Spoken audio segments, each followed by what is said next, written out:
remember that we had to call off the Adaptation Forum at the very last minute on the 26th of October 2011 due to the flood that hit Thailand as well as the Bangkok.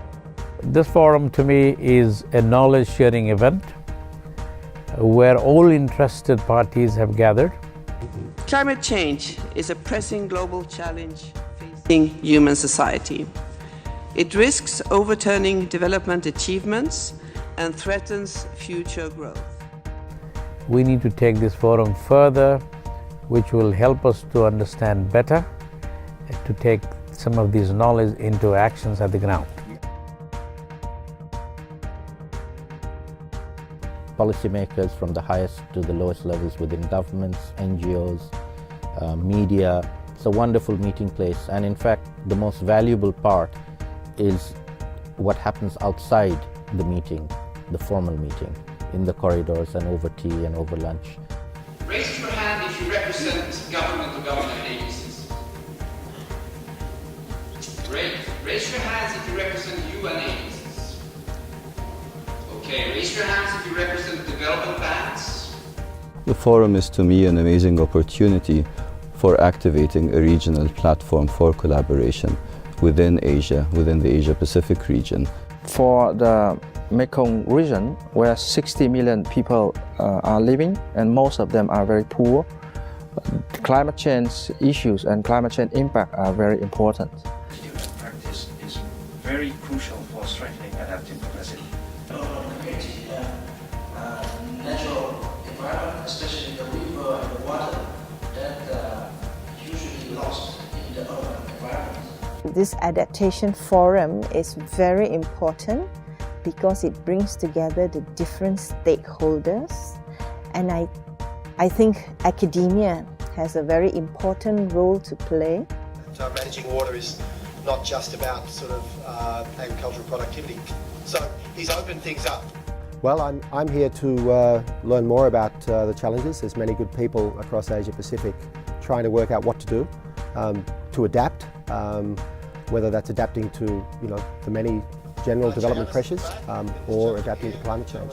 Two of the major projects of SCI Asia are Sustainable Mekong Research Network and Climate Change Adaptation Knowledge Platform that bring us to this forum. We are part of the organizer. All this indicates that within 1 year, each beneficiary are able to get at least $1,000 per annually per family per year. It's useful, but we need to really tackle this together.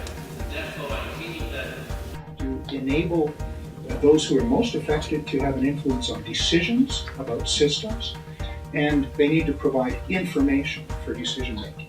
And then the institutions themselves have to be flexible. So the interest that I have in this is around cities and understanding that the population now predominantly lives in urban areas, which is the first time in history that we've seen that transition. Climate change resilience building requires a collection of lots of 5% solutions. We have now entered a era of geological history where the dominant driver of change on a planet is humans. And one of the ways we do that is through climate, by impacting the global climate. But much more importantly, we do it locally. Ecosystems, community-based adaptation. So there have been thematic seminars. We have take-home messages in these booklet forms, and yeah, that is it. Much more time on building those basic governance arrangements, being able to track the funds, being able to account for them effectively, and being able to actually analyse what the impacts are. The key issue is, can countries actually define what they can use those resources for? What we heard this morning from the panel discussion is there's actually quite a bit of room for questioning some of those directives. Climate change, we're looking for the scientific data, and in absence of that, what are the minimum data requirements that we can integrate into the local government plan, because this is very important. The forum for me is largely about networking and making contact with people that have had on-ground experience in dealing with these issues in their own particular context. We're seeing the evidence of climate change and the response that's already being articulated. A lot of the indigenous knowledge and traditional wisdom on adaptation is being lost if we don't document it very fast, if we don't capture it and validate it and see how to replicate it elsewhere. We might run out of time and we might not find the knowledge anymore to replicate. To me, the forum is an outstanding opportunity to really engage with our counterpart organizations in Asia. It is a marvelous means to meet individuals who are working aggressively and sustainably to adapt to climate change. We have to deal with a lot of uncertainties. I think climate change adaptation and mitigation programs should be flexible even if it is not successful in order to move forward. The mitigation and adaptations, how adaptation The forum for me is incredible. Understanding really much better what works, what doesn't, how does it work for business, and how does it actually work for business in the context of a competitive business environment. Now the problem is they don't like to invest for it, so there has to be a third agency. Here comes the public-private partnership. Is to me a wonderful platform to exchange ideas and also a yardstick to know where do we stand today in terms of a fight against climate change. What's put us in the position on climate change that we're in? It's global emissions, and initially it's our consumption habits, and it's not just the multinational corporates that are responsible there. We're all responsible because we all still want to have our own cars. From the governance perspective, the really important message was that adaptation is not just a technical issue. It's not just about getting the right knowledge and having the capacity, but it's also an inherently political issue. We can't leave you without hearing and seeing Ruhan perform her song, the song that she's done actually with very strong environmental messages as well.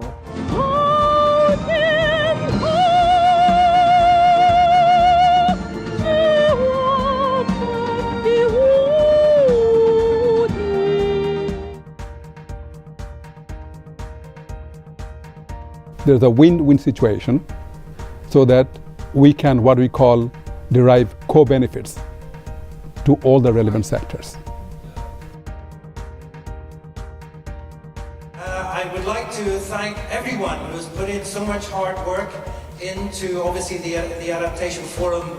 We have to reach a wider market in terms of our films, in terms of the media. And all the prizes to all the winners, the film winners, the 3 film winners, and the 5 media reporting winners. But also specifically this film festival, a lot of work has been put into this. They found out the meaning of climate change in their own way through Islamic teaching and such. So yes.